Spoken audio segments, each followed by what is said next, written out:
morning, everyone. Hope you had good weekends, restful ones, and if not, I hope things improve for you dramatically. How's everyone doing? Good. Okay, some myriad and varied responses. I hope things stay well and/or get even better for you. We are nearing the end of the semester, so I know there's a kind of a hurdle approaching, but once we clear that, we get a nice long vacation, which I'm certain. I hope you guys are able to have a nice one as well. Let's see. We had a test over this past week. Wait, no. It was 2 weeks ago. It was 2 weeks ago. I was grading them over this past week. I apologize. And those grades are all very good. So well done, everyone. You should have your grade in your inbox by now. We're going to spend some of today looking over my answer key for that test so that you know exactly everything that you should know to study from it into the exam.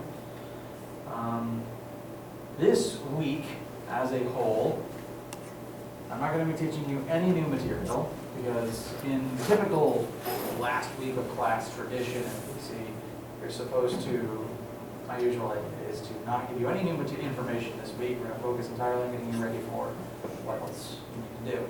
That said, there is a handful of assignments that are due tonight, just because that's kind of how the dice fell on that one. So, I guess before we get too far into anything else, specifically in reference to the assignments due tonight, the miscellaneous light and sound and electricity work that is due tonight, the chapter 9, 10 quiz and homework. Any questions about those before we move on to the review for the rest of the week? Okay.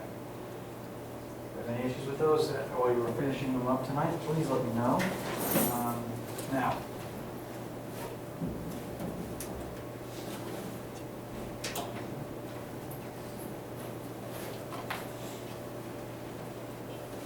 saying this information a lot, but to be a teacher is to repeat oneself repeatedly, I suppose, especially since there are some days where people are here to get the announcements and some days where they aren't. So, to say it for probably the 18th time, this is our last week of normal class, and this week we're going to focus entirely on closing out the semester and getting ready for the exam next week, especially since exams are kind of starting earlier in the week than they normally otherwise would. Also aren't supposed to have exams during the week of Thanksgiving, so we're here for all of us, and I'm going to help get you guys through it.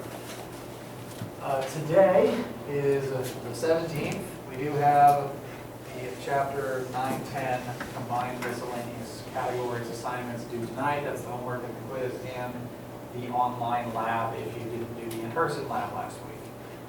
There is no lab this week. There will be no new information, no new assignments presented to you this week. There is no lab activity at all, in person or digital for you. I'm going to direct all of your focus and attention to studying for not just this class, but also your other classes. Because I know this is not the only thing you come here to this school to do. So, that's going to be today and Thursday and Friday. We'll be going over past assignments, going over what will be on the exam, how it's going to work.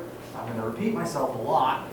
And because I'm going to be repeating myself a lot, if at any point during the week you feel like you don't need to appear in person to get more review, if you feel comfortable where you are, again, I'm not going to be taking attendance or anything. I haven't been all semester, so if you missed a day, it was fine.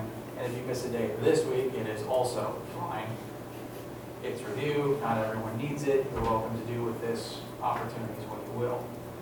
Also, since there won't be any normal labs, I will still be in this room during lab time. I'll be working on back grading, but also I will be here in case anyone needs to show up to ask any study questions at all. So, lab hours are now officially converted into complete office hours for the rest of the semester, for the rest of the week. Again, no one has to come to those. If you feel fine, if you feel you don't need to review, do not have to be here at any point this week if you just don't feel need it, but I will be here reviewing during class, I will be here during what would normally be lab time. Specifically, I do fully apologize, I've gotten very behind in lab grading this whole semester. That is entirely on me, there's just, I apologize. I'm going to be finishing those up this week, so you'll expect by Friday to have all of your lab scores in. And if you need help calculating your average grade for the class going into the exam, I will gladly help you do that. I have figured out the method to figure out what the average is before the exam. I can help you figure out what you would need on the exam to make an A or a B in the class. Email me anytime with those types of questions. Speaking of email, I will be sending out an email giving a written summation of how the exam is going to work. But to start with, the first email is going to include a straw poll sort of a survey. I need to know, for the sake of my planning, how many people plan to attend in person on either exam slot, and how many people will sign in virtually to either exam time slot. For those who have missed me saying this in the class, I will write it on the board, because I certainly like having information presented visually. The 2 exam slots for this class, pretty sure it's, I don't remember which one's which. We have Sunday, 22nd at 6:30 p.m. I did not pick this. And Tuesday, 24th at 11:30 a.m. These are the 2 different times I have for my 2 different sections of this class. I forget which one of these 2 assigned times is the official one for this E-period lecture. I think it's this one. Yeah, I think this is the normally assigned time for this particular exam, excuse me. That said, I'm giving the same exam both times.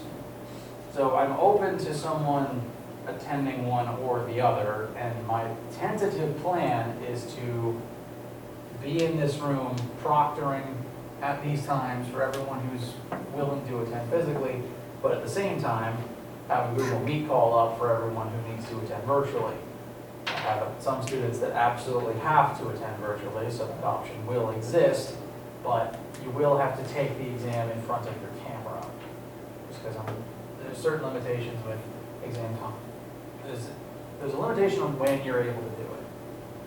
And I need, the first email I send out with exam information is going to include a straw poll in it to just get a gauge of how many people plan to attend each one in person or online, so that I know how many paper copies I need to print. I need to know if anyone's actually willing to show up at this time on a Sunday. That's certainly uncomfortable. But it's just information I need to plan, try to make things as beneficial for you guys as possible. So, keep an eye on your email, and please answer the survey. Because if you don't, I don't have that information, and life is harder for all of us. Speaking of surveys, I keep getting information, I keep getting the same email from admin office that there are course evaluations live online now. We're not under any obligation to submit a virtual evaluation, but if you do, we appreciate it, and I appreciate you. Thank you. I've been rambling and saying a lot of different information already today. Got a question? Yeah. I know what the test will look like. Okay. Thank you. The exam will basically just be a longer test. The actual document will look exactly the same. In terms of formatting, it'll just be longer. So many questions. Well, each test has been about 8 to 10 questions, so somewhere between 16 and 20. It is basically both tests combined, with a little bit extra for what we did last week. One of the reasons I give you the tests the way that I build my tests very specifically so that you can get used to the test format. That's what it's going to be on the exam. Similarly on the exam, the things that will work the same way as the test are, I encourage you to have an answer for absolutely everything. Because the only way to get a 0 on any part is to leave it blank. I encourage you to ask me any questions at absolutely any time during the assignment. And you'll have your formula sheet. I will give you an exam paper formula sheet as you come in, or email you the new final exam formula sheet with the exam as you attend virtually.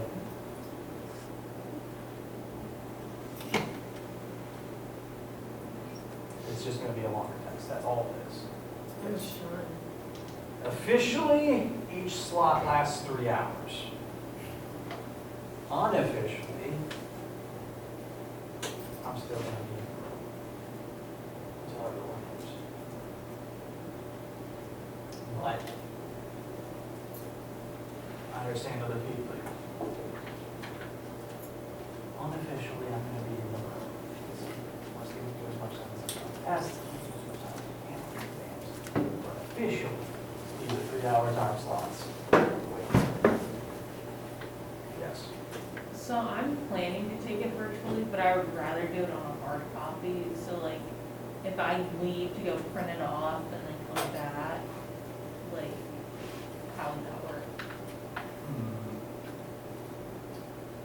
I might be able to print off copies, put them in sealed envelopes, and then signed honor seal, Okay, say that I opened it at this, if you open it on camera, okay, that'll prove to me how it worked.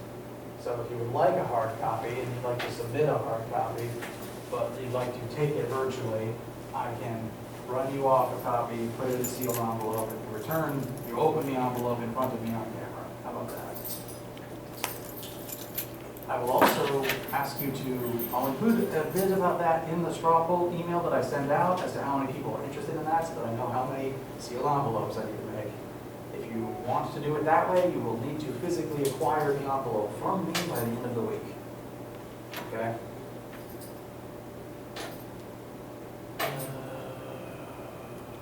I've been rambling and going over a lot of information already, and I've probably combined several trains of thought. In 1 second, except the water.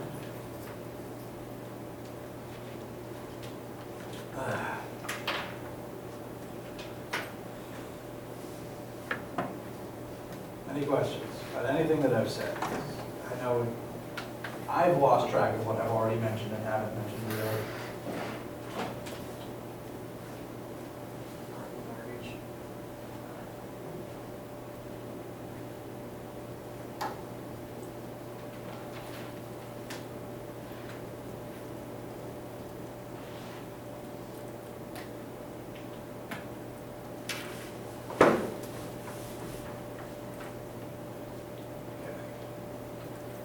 So, given that the exam is basically just going to be a longer test,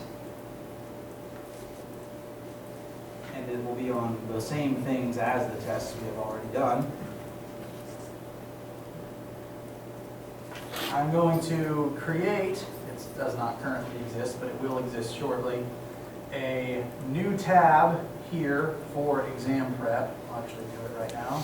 I remember it.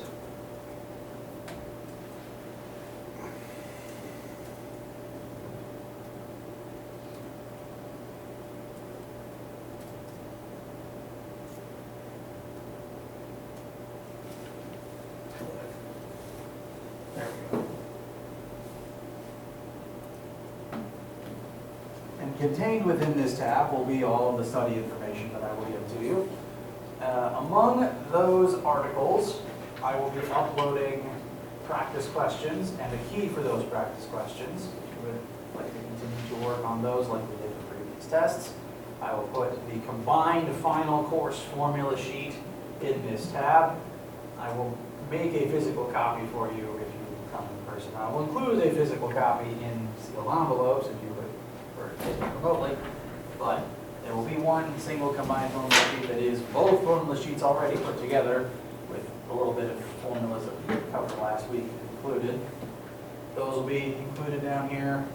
Additionally, the reason I had to run upstairs to scan a few things is I have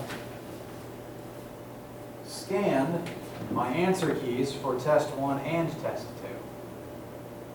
I'll be posting those keys here with the assumption that you can use them to study your old tests, because your old tests are one of the best things you can study to prepare for this coming exam, which is basically just both tests and all the things on them combined. So, these answer keys will also be in this tab, along with everything else. Also, I'll include basically the same text as the explanation email I'll be sending to you guys, along with the trouble and list of topics that will be included. The short answer for that is everything that we've done on the test from the beginning till now, but on the previous test tabs, I listed each of the topics contained within that test. So, from the second test, we have Chapter 5, pressure, through Chapter 8, rate of thermal conduction. In the other test tab, we have all of the many topics that were on that particular test. If it wasn't on a previous test or in the last week of miscellaneous topics, it won't be on the exam. I will be compiling this list of things into this tab so that you don't have to go searching around for it. For studying, I recommend from the class and to study session questions, look at your old assignments. You can even look at old homework problems, make sure you're able to understand how you got to the answers. I definitely recommend looking at your old tests, since the exams are formatted the same way. Given the fact that the tests are such good studying, I would like us to move into looking at my key for test 2 first, since we just took it, and we can address any questions or concerns you guys have from that particular test. And after that, even if it's not necessarily today, we can look back at the key for test 1 and the topics that will be on that part of the exam as well. So, before we switch gears, any questions at all, about any of this information about this week, next week, anything on your minds?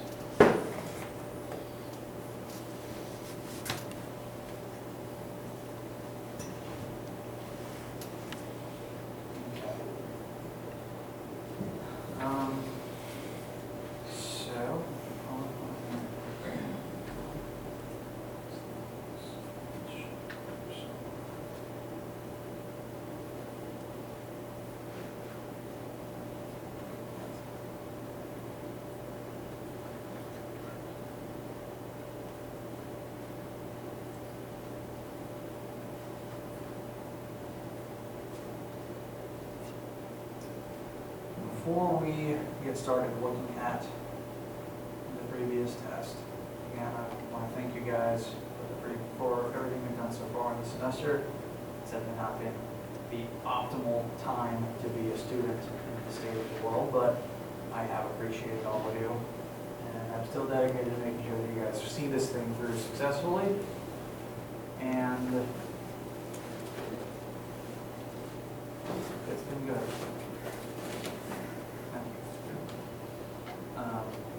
Also during this week, I at all times appreciate any science questions you guys have, even if they're completely off the wall. So I definitely think if you've had any weird questions about any particular branch of science, any scientific thing, or even any sci-fi thing, I get a lot of questions about how lightsabers work. This week's a good time to ask them, because if I don't get to see you guys again after the exam, I at least want to be there. Have some fun this week and answer any pressing, burning questions that are on your minds. Any of that before I start going over the technical information of the test you took. Yes. So, like, where do you get the Kyber crystals from for lightsabers? That's lore more so than physics. Okay, but do you know the lore? Some of it, Okay. but to at least get into some of the physics, A lightsaber is basically just plasma contained within a magnetic field that is shaped like a sword. And the crystal just exists to make plasma. We don't have a crystal in real life that just makes plasma, unless you count the sun. But, again, there's certain elements of Star Wars that do translate into physics. There's some that don't. What I can tell you about the blades themselves is they are plasma in a magnetic field. The crystals make the plasma, and plasma being hot gas is what can burn things. But the blades bounce off of each other because that's the magnetic fields of the two swords repelling one another. Okay.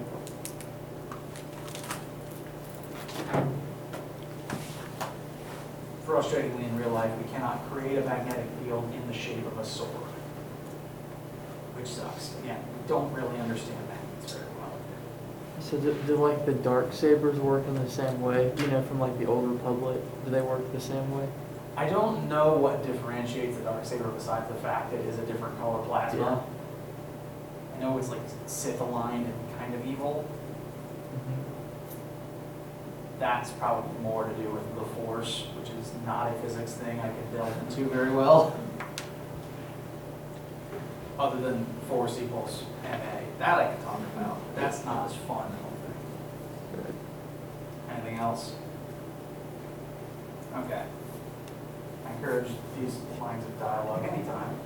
For something marginally more productive for at least the sake of this particular class, this is my key for test 2. We'll also be uploading to test 1, so I do recommend you dig out your old copy or the email where I sent you your feedback for the previous test.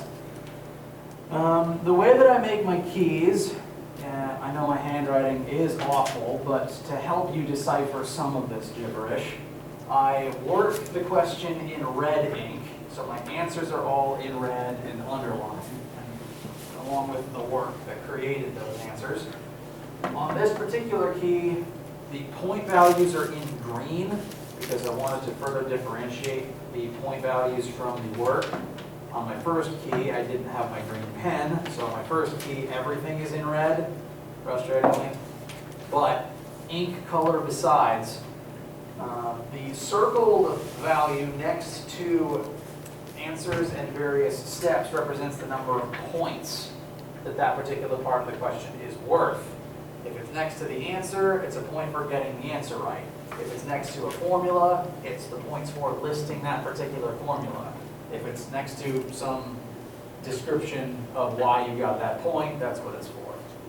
And all of the points within a single question add up to the point value for the total question. Do I have any other weird notation stuff?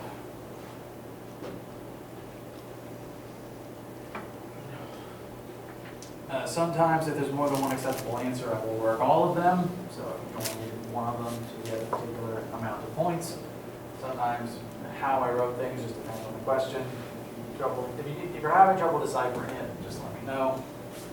To talk about test 2 and to focus on the topics from test 2 that will be on the final, we're going to go through the list. First, converting temperature scales. Everyone did very well on this particular part, just using the formulas to convert one scale to another. Main things to be aware of are making sure you include your units on your answers, because if you just write the numbers, I don't really know for certain if you're intending that to be Celsius, Fahrenheit, or Kelvin. On all your answers, make sure you have units, especially on this question, when the units are kind of the point of the question. And one thing to be aware of, we have degrees Celsius, degrees Fahrenheit, but just Kelvin, not degrees Kelvin. So, pretty much everyone got this one completely right. I'm not worried about you guys in this regard, but make sure you can still convert temperature scales. One temperature-related issue that has come up is what unit do I include in my formulas? And every single formula that I give you that involves temperature, the best temperature scale you can use in that formula is always Kelvin. Kelvin is the most scientific, most metric, most accurate temperature scale compared to the internal energy of the object that you can use. Every formula will work 100% of the time with Kelvin.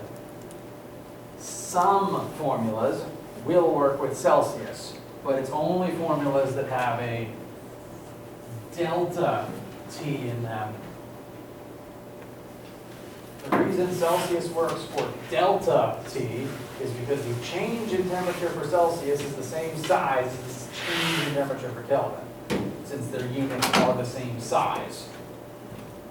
Fahrenheit, the unit is about twice the size, so Fahrenheit does not work for any of your delta T's, but Celsius and Kelvin will. This is the only time Celsius will work in your formulas. Keep that in mind. Kelvin is always your best bet. So make sure you keep temperature scales. I'm not worried about that though. Next, the laws of thermodynamics. The correct answer I was looking for is 2 blank 0 blank 3 1. There's two statements here that are not laws of thermodynamics. That would be 2 and 4. Meanwhile, the other ones are their corresponding number law of thermodynamics. I'm also probably going to ask you to label the laws of motion in a similar way. So go ahead and talk about things that will and won't be on the exam. Laws of thermodynamics will be present, all 4 of them. Newton's 3 laws of motion will also be on the exam. Make sure you are able to, I'm not going to make you write them out off the top of your head. Again, the goal is to be able to recognize which ones are laws and then label them accordingly. The way I run these questions, there are included statements that are not laws at all. You leave those blank. You just fill in the number for the ones that are laws. I did also have several people include in their answers, they simply wrote down 0 through 3 and wrote which of these was the correct one. I counted that as correct because you did the thing, just in a different format. But just as a review, the 0th law of thermodynamics, 2 things are at the same temperature, and 2 different things are, if A and B are at the same temperature, and B and C are at the same temperature, A and C are at the same temperature.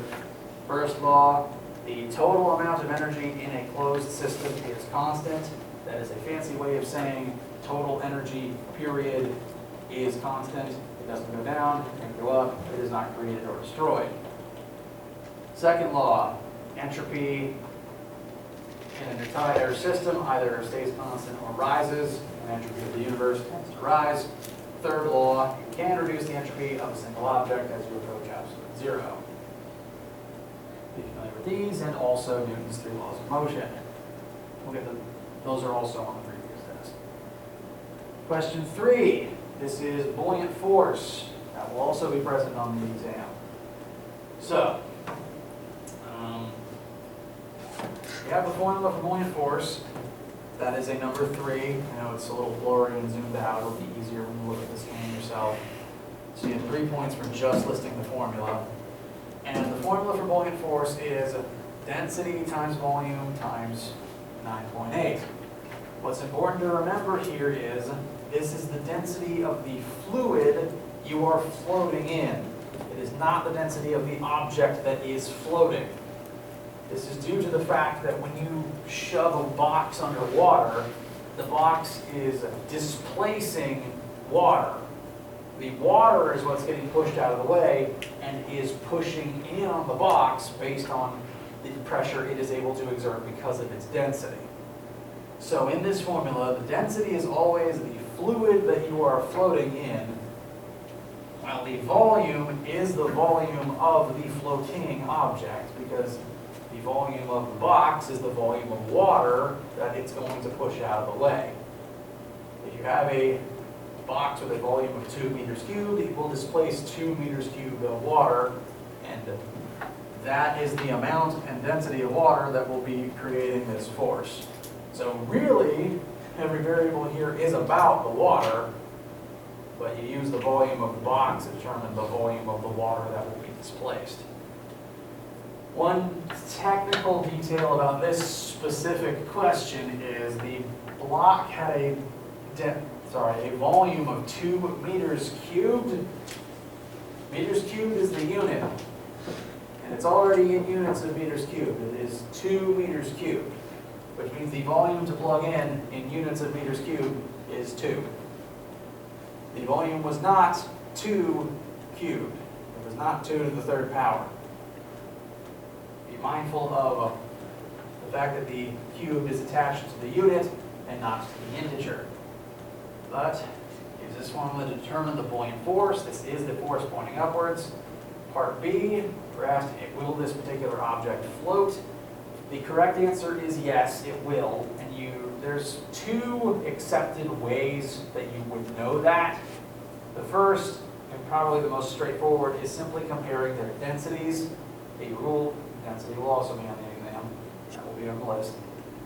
Rule of thumb is a material that is less dense than the fluid will float in that fluid. So, density of mahogany, density of water. Mahogany is less dense, it will float. But if you did not remember that rule, the second rule of thumb you can use, which I give you full credit for if you did this through that method, is figuring out that the buoyant force would be greater than the force of gravity greater than or equal to the force of gravity acting on the mahogany. Because you float, when the buoyant force upwards, it negates the force of gravity downwards. So those are the 2 ways you can determine if something will float. Either is acceptable. Make sure you can do one of them very quickly. Bless you. Question 4. Part A. Pretty much everyone did pretty good on. Part B was the trickiest part of the exam because it's the Bernoulli's equation, which is the hardest formula that I've shown you. This is the part that accounts for the 5 points bonus that you could have gotten. This is the tricky one. It's okay if you stumbled here. This was designed to be the hard part. Cool? It's hard physics. It's okay if you didn't get this one. It's by design. Part A, you are asked to find the pressure at a depth within a fluid. And the formula for that is pressure equals density of the fluid times 9.8 times your depth within the fluid. So if you're looking at the pressure at a depth at the bottom of the, I wrote the word tank. I guess I should have wrote the word pipe since we were analyzing the water in a pipe. But the amount of water above the point you're looking at, you're at the bottom of this 30-foot tall pipe filled with water. You plug in a 30 here, and this tells you the pressure at the bottom of that tank. Minor note, some students were using 9.81 as their G instead of 9.8, which is fine. If your answer is slightly off because of that, you got full credit. I'm not going to count you off for using the better integer. I use this one just because it's the number my brain first pulls up for G, just out of simplicity. If you use 9.81 and your answer is just slightly bigger because of it, you're fine, you got full credit. B is, again, the hard part. So what we can take on this question is, this formula will be on the exam and on your formula sheet. And the this part is Bernoulli's equation, and on the exam will also be on the formula sheet. The function of Bernoulli's equation is to examine everything going on in multiple parts of the pressure system. So if I was to draw this pressure system,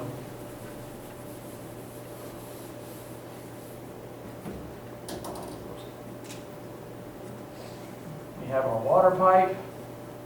The pipe is by itself 30 meters tall, but we are analyzing very specifically a 0.1 meter from the bottom of the tank where there is a leak. Water flowing out of the leak. So, the 2 places to examine here, 2 places we're comparing. What's going on inside of the tank before the water leaves versus what's happening to the water immediately after it leaves. What's going on inside the tank informs how quickly the water is going to be pushed out of the tank. So the A side, the initial side, we're going to be looking at the interior of the tank. And on the outside, we're going to be looking at the exterior of the tank. Inside of the tank, if we're just caring about the water, we're only caring about the pressure added by water here. On this particular spot, the only things adding pressure on this spot are the water itself and the air pressure above the tank, because we live in an atmosphere. But that air pressure is not caused by the water itself, and that air pressure is also present outside the tank. So that air pressure is not influencing one side or the other. So on both sides, the exterior pressure factoring in, we can list as 0 on both sides. Next is the velocity term, density of water times velocity squared over 2. On the initial side, the water isn't exiting yet, it's not moving yet, it's just in the tank before the leak is formed. So the velocity at this particular point, before things have started moving, is 0. So this whole term falls away to 0. On the exterior, in part B, the water is now moving and has exited the tank. So now it has a velocity, which is what you're trying to solve for. Then we have the PGH term. This is the term that adds pressure into the system based on the height of fluid above that particular spot. There's 2 ways you can factor this in. The first way is including the full pressure from before on the left side, and then on the right side, factoring in that you are 1 meter away from the bottom, because this leak forms 1 meter up. It's not at the very bottom, it's 1 meter up. Although a better way, what probably would have been a better way for me to make this answer key, is to instead leave this side as 0 and plug in a height of 29 meters. Because at this spot, there's 29 meters of water above you, adding into the pressure there. So, whichever way you do it, writing it like this, ultimately you're going to subtract this to the other side, and it's going to be the same as if you plug in the 29. So, on the left, the only factor other than, the only water-based factor affecting the pressure at this spot is the height of water above you. That amount of water is going to be the factor that determines the pressure down here, and that's the pressure that's going to drive you out of the tank. So on the left, you ultimately just have the 29 meters of water. On the right, you just have the velocity term, ultimately. And you can solve for the velocity. Your answer should have been about 24, depending on what value for G you might have used. 24 is very fast, which is why you don't want to spring a leak in a water tower like this. Excuse me.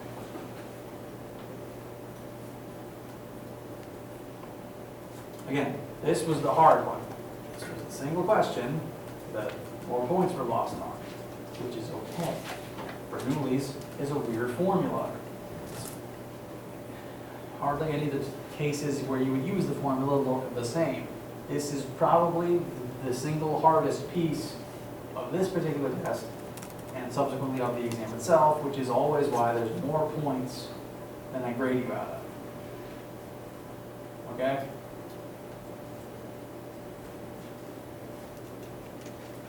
Wait, just as a question, this is uploaded to Brightspace, right? It will be shortly. I just scanned these. I will add them in a minute. Number 5, we have 2 different formulas here. We have Pascal's equation and the continuity equation. Use each of them for separate parts. The tricky piece of part A is you're going to push with some force down on this side of the system, and the fluid will push up on the other side to lift the car. To lift a car, you have to This side is going to have to exert a force equal to its weight. The car has a mass of 500 grams, sorry, 500 kilograms. Multiply that by 9.8 to find the weight of the car. That's the force that needs to come out of this side. So right here I've got 500 times 9.8. That is force 2. That is the force that needs to come out of side 2 in order to lift a car up. That side has an area of 6. Then on the small side, an area of 0.5. We'll figure out how much force needs to go into that side. Notice this number is much smaller than 500 times 9.8. Then, part B, continuity equation. It's simply the area on each side times the velocity on each side. Solves the velocity. Number 6. The part that probably tripped up the most people is not writing down the metal name. A lot of people worked it through, got to this number, and then didn't tell me what metal it was. There were also some issues occasionally getting to this number, wherein someone would tell me a different metal, so that's not the only issue. But this is a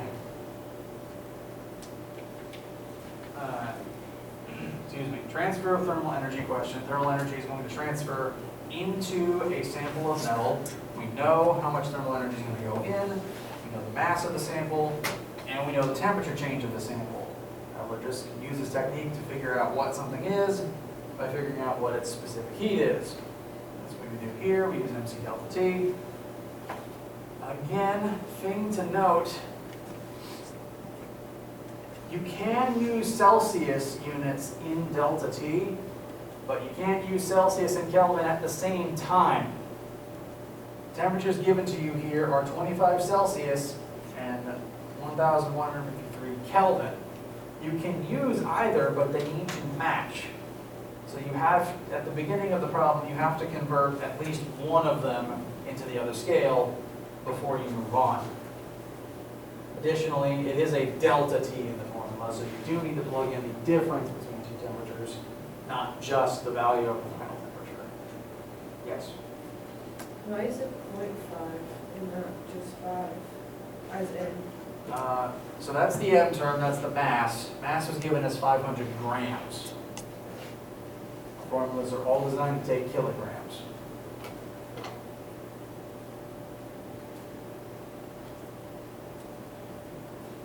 For the sake of, since there will be similar conversions on the exam, I will probably include at least the metric scale right. I'll probably on the formula sheet include the order the prefixes go in, just to help you guys with those conversions. You will still need to be able to say swap from grams to kilograms per unit. So this goes from 500 to 0.5 because grams to kilograms.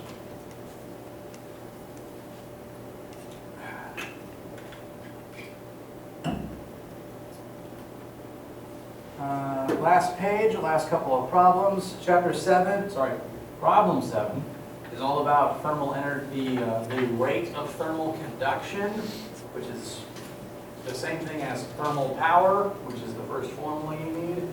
Thermal power is equal to material constant, these tables, times area, times pressure difference, or temperature difference, divided by the length that the heat has to travel through.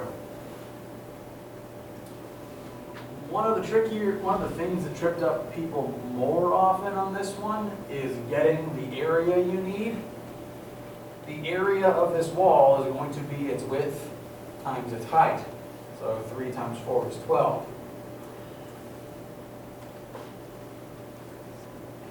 Just keep in mind that is how one finds the area of a rectangular wall face. You do also need to take into consideration that the wall's made of wood. Yes, wall's made of wood. I know it's blurry up here, but you can come to the table, you'd find the K constant for wood and plug that in. Eventually you can solve for P. P is what you want here. That is the thermal power, the rate of thermal conduction, 72 watts. Part B, you're asked how much energy the house needs to produce per unit of time to counteract this particular thermal energy loss. 72 watts means that 72 joules passes through the wall of his house every single second. So 72 watts is the same as 72 joules per second. If you want to know how many joules per day you lose, you just need to convert the seconds into days. So 60 seconds in a minute, 60 minutes in an hour, 24 hours in a day. Do not simply multiply by 24, because then you've multiplied seconds by days and you haven't canceled anything. So go through the conversion chain, make sure you cancel things right and factor things in accordingly. And your heater needs to produce about 6 million joules per day, which is over a 24-hour period. Very manageable, don't worry. We're going to freeze in this example. Freeze.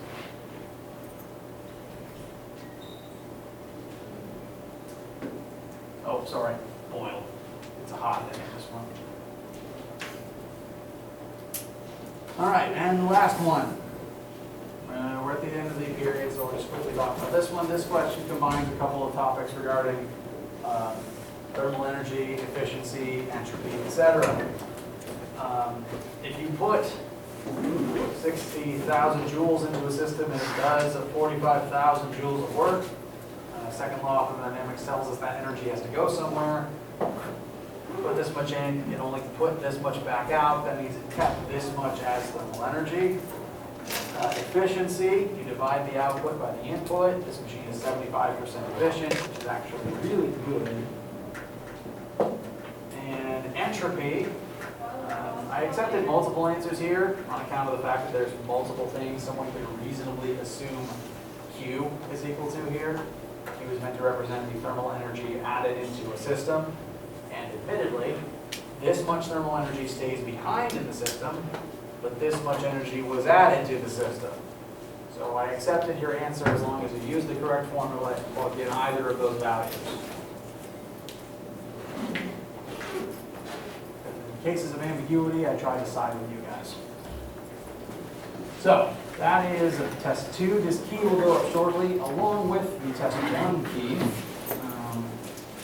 Next time I'm going to go over probably results from the, check your email, answer the exam straw poll I sent out. The more information I have, the better things I'm doing, the faster I can get things finalized for you guys. Check your email, please answer that poll. Next time in class, we'll go over information that I have gleaned from that, and also looking at the test 1 key, going further over what will be present on the exam. Thank you all. Please come prepared with your questions. It makes life easier. Email me any questions you have as you're finishing up your homework quiz tonight. Thank you all very much and have a wonderful day and week.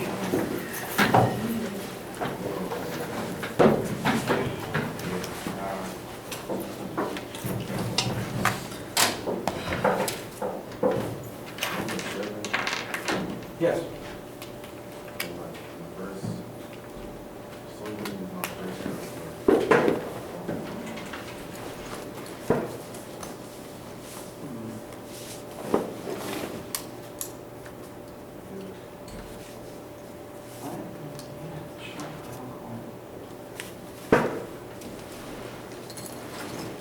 Could these machines, did it ask for the magnitude of force? Okay, then it might not like the negative sign. Magnitude implies that it doesn't care about the direction. But I will log in and check what the machine. Yeah, we're Okay. Again, that's an error that the machine made, and I would have given you those points. Fix your scoring.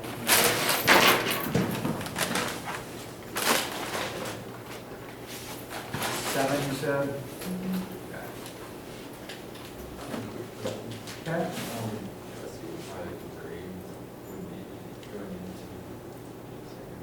Yeah. And I did do my homework in quiz grade, if that'll calculate it. Yes, I do need to import those since they are changing frequently. So, I think I know them both off the top. okay. I'll double check.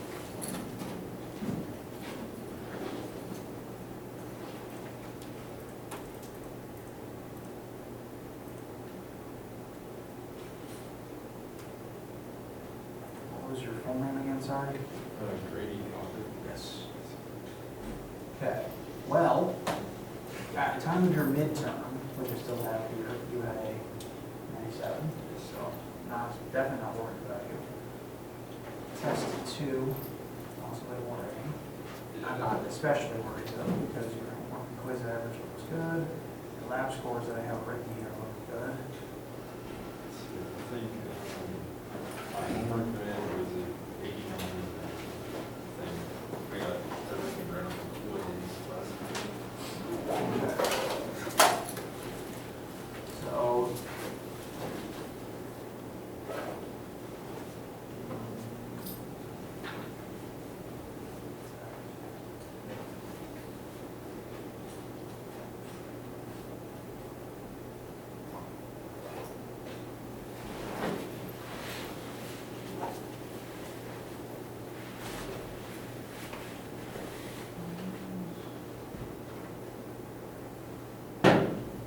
Okay.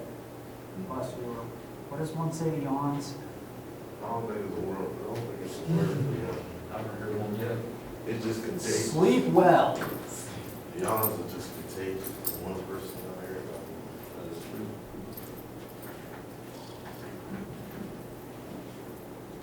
Okay. Your current score before the exam, so if I'm missing the exam, like before you earn any exam points, Okay. this would be your total score. This is without any exam points at all. So like at the final, I would add in your grid exam points on top of this. And the exam is worth 25, 30 points. So if you had an A on it, you'd get A in class. This, ignoring the exam completely, is your current average, Okay. which I would round up. Okay. So, and then do you average this on the lab grades? Yes, all the lab grades, so like your lab is 20% of your grade, so that's 0.2 times your lab average. Okay. So that's the current with the lab grade. Yes. So what do I have to make? It's just the regular form, the magnitude. Or B? Yes, sir, or D. It just applies. Just trying to see just. You use the Okay. same form. The lowest score that can be a B is an A. Okay. So, minus what we have at the moment. Just gonna That use, if and- you give you a negative answer, just Tell gonna us how you have to do use this the reverse negative. math. 8 times the percentage of what it's worth. Well, the exam is worth, I always forget, did I make it 25%? I think I saw 25. I believe it's 25. So that means I need to multiply this by 4. Okay, so to keep a B in the class, you need a 50 on the exam. Nice. Sweet. What? Let me triple check that math real quick. Well, not- Plus 0.25 times 51. Yeah. As you are now, if you got a 50 on the exam, you'd have an 80 average for the whole class. Don't finals only add to your grade? Is it something like finals only add to the final grade? I don't, Well, I'm saying like if you have a low grade in class and you take a final, like it can only add points, right? I think that's more of a teacher by teacher rule. Well, I appreciate I try to make it that way because really the only way you can get a 0 on the final is if you leave it blank. Yeah, I wouldn't know my final grades. I wouldn't know my grade. Well, thank you.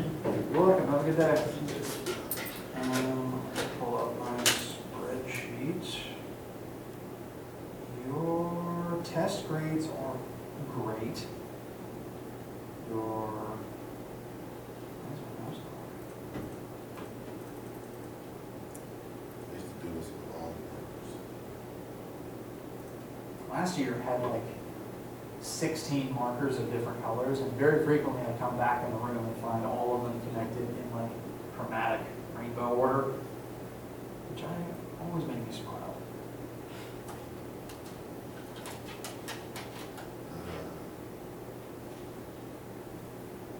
Your grade looks great at the moment, frankly.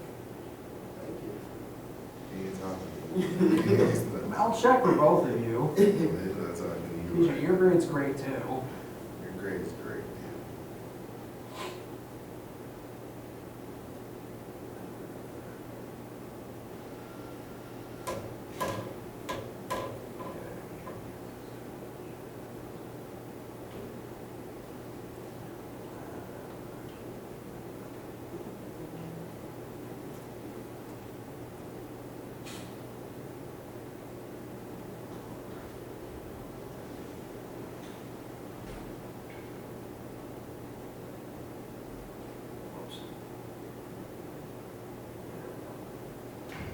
Okay, so if you got a 0 on the exam, that would be your semester grade. What that means is to get a B on the exam, all you would need to get is a 28. That's tough. To So get what's my grade right now? your grade right now, So you mean tell me just if I- looking at an if I make average, a 0, I still have a C in the class. That's your average right now, I gotta see. So what I gotta make to keep it A? an A, lowest grade for an A is 90. You tell me I ain't gotta make no more than a 60, I'm out of here. Oh, man, let's go. That's 67, I can make that. I can make that by doing half of the thing sheet, you know? Literally. It's almost like you guys are good at this. Bro, I got a knack for this physics thing, I don't know. It's a puzzle. As long as your brain is puzzle oriented, you can work with it. That's all I do, I play a bunch of games like that. You know how many questions on the final exam anyways? Let me answer that Oh, question. you don't know for sure? The information exists, it's just not in my He head. said it's like, you put both of the tests on there, so it'll be like about 20 questions at the most. 20 questions maximum, I'd say. This needs to be doable. So that means my process, that would be like 60 questions. Also, the number of bonus points goes up as well. Oh, man, see what I did about it, I'm telling you. That's not. I mean, every question worth 5 points, and you got 20. Just about every question worth 5 points. Correct.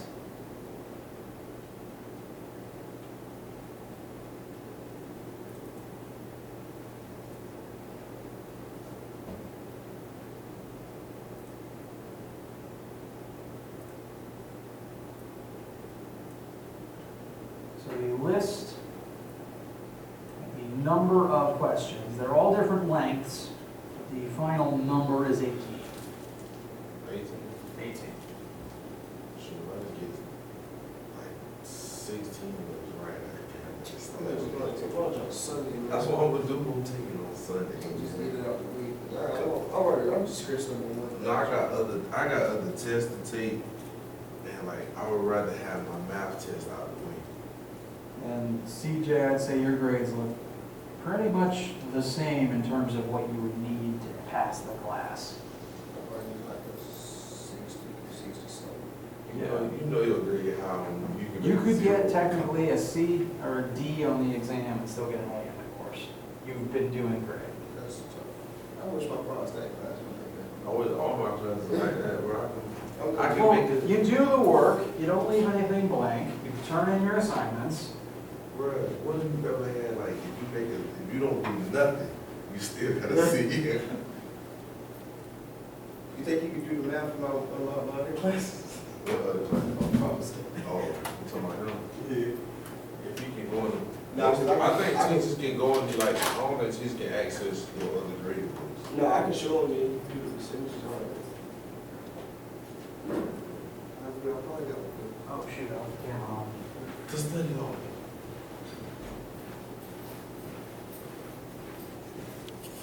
Sorry.